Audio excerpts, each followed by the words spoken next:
رضائے الہی عز و جل کے لیے علم سیکھنے اور سکھانے کا ثواب۔ حضرت سیدنا صفوان بن عسال المرادی رضی اللہ تعالیٰ عنہ فرماتے ہیں کہ میں خاتم المرسلین،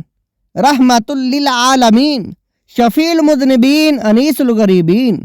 سراج السالکین، محبوب رب العالمین، جناب صادق و امین صلی اللہ تعالی علیہ وآلہ وسلم کی خدمت میں حاضر ہوا تو آپ صلی اللہ تعالی علیہ وآلہ وسلم مسجد میں اپنا سرخ کمبل اوڑھے ٹیک لگائے تشریف فرما تھے۔ میں نے عرض کیا، یا رسول اللہ صلی اللہ تعالی علیہ وآلہ وسلم، میں علم حاصل کرنے آیا ہوں۔ تو آپ صلی اللہ تعالی علیہ وآلہ وسلم نے فرمایا، طالب علم کو خوش آمدید، بے شک طالب العلم کو ملائکہ اپنے پروں سے ڈانپ لیتے ہیں، پھر ان میں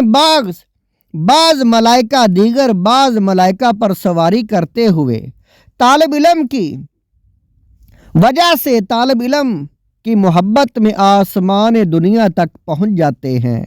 ایک اور روایت میں ہے کہ میں نے سرکار مدینہ صلی اللہ تعالی علیہ وآلہ وسلم کو فرماتے ہوئے سنا، جو شخص علم کی طلب میں گھر سے نکلتا ہے، فرشتے اس کے اس عمل سے خوش ہو کر اس کے لیے اپنے پر بچھا دیتے ہیں۔ طبرانی کبیر اور حدیث نمبر 7347، جلد نمبر 8، صفحہ نمبر 54۔ حضرت سیدنا ابو درداء رضی اللہ تعالی عنہ فرماتے ہیں کہ میں نے تاجدار رسالت، شہنشاہ نبوت، مخزن جود و سخاوت، پیکر عظمت و شرافت، محبوب رب العزت، محسن انسانیت صلی اللہ تعالی علیہ وآلہ وسلم کو فرماتے ہوئے سنا کہ جو اللہ عز و جل کی رضا کے لیے علم کی جستجو میں نکلتا ہے تو اللہ تعالیٰ اس کے لیے جنت کا ایک دروازہ کھول دیتا ہے اور فرشتے اس کے لیے اپنے پر بچھا دیتے ہیں اور اس کے لیے دعائے رحمت کرتے ہیں، اور آسمانوں کے فرشتے